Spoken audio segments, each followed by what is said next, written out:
Once your account has been created, you'll receive an automated email with your login details, including an auto-generated password. Please use this password to log in for the first time, and then change your password to something more memorable by using the link here in the top right corner. All referrals must be submitted via our electronic referral form. This way, we make sure that we collect all the relevant information, which is later passed on to the assessing clinician. The more detail you provide, the better the management advice you get back in the OH report. Here, in the first section, you can select what type of appointment you would like. We recommend selecting triage, because that means that our OH advisor will review your referral details and make a recommendation about what type of appointment suits best. An OH advisor, or OHA, is a nurse who is trained in occupational medicine. An OH physician, or OHP, is a doctor who specialises in occupational health. A lot of OH assessments are carried out over the phone these days. This is a more cost-effective way to get medical advice about an employee's fitness to work, and it saves a lot of time.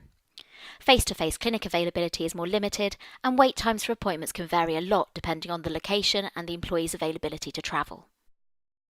Sometimes a clinic appointment is more suitable than a telephone assessment. It is useful to bear in mind, however, that an OH clinician doesn't normally conduct a physical examination like a GP would. That means that in many cases, definitive OH advice can be given based on a telephone consultation.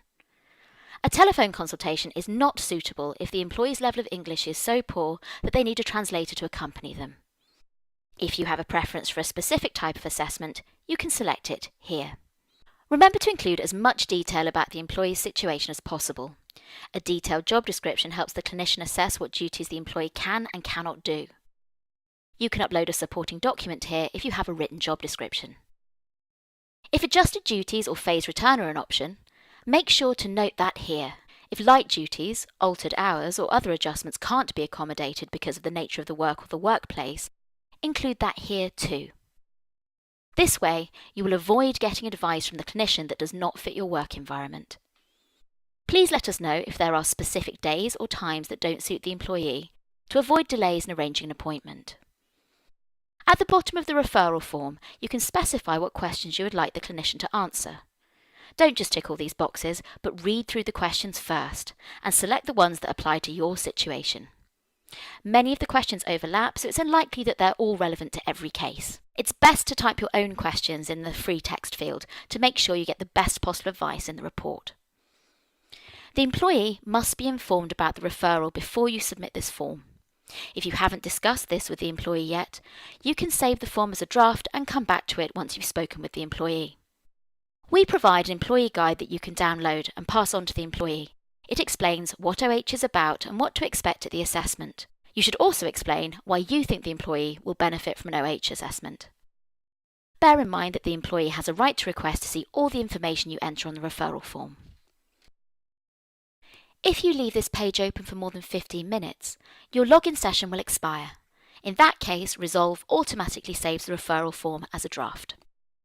When you log back in, you can find the draft on your home screen in the list of cases. Click on Edit Draft here on the right to continue completing the form.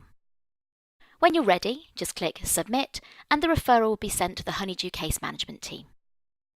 Resolve's live case feed lets referrers check the status of their case at any time. Referrers also receive email updates as the case progresses from triage to appointment to report. If you get an alert from us saying that we have tried to contact the employee but have been unable to get hold of them, you can help fast-track things by contacting the employee yourself to remind them to expect our call. We will make 4 attempts to contact the employee and will leave a message with a number to call back on if voicemail is available. Honeydew and our network clinicians keep in touch with you, the referrer, about case updates or questions via an online messaging board. Please only use this method to send us any comments or questions you might have about the case. Please do not send your questions by email. You can find the messaging board by clicking on the employee name and then selecting the open case here at the bottom. This way, we will keep all the case documents and discussions stored in one place so they can easily be found when needed. All parties dealing with the case, the employer, the administrators and the clinicians, all have a full overview. Each employee who is referred gets an employee profile, also called a patient record. This means that if the same employee is referred again in the future, the case history will automatically be linked to the new case file. You can retrieve copies of all OH reports at any time from Resolve. Each case can be kept open for follow-up appointments, which saves time for the referrer. If the case is still open, you don't need to submit a new referral form to request a review appointment. You can just send Honeydew a message via the case messaging board. If the case has been closed and you want to re-refer the employee, you can easily do that too. There's a re-refer link next to Closed Cases under All Case Files. Resolve also supports new employee health assessments and GP reports.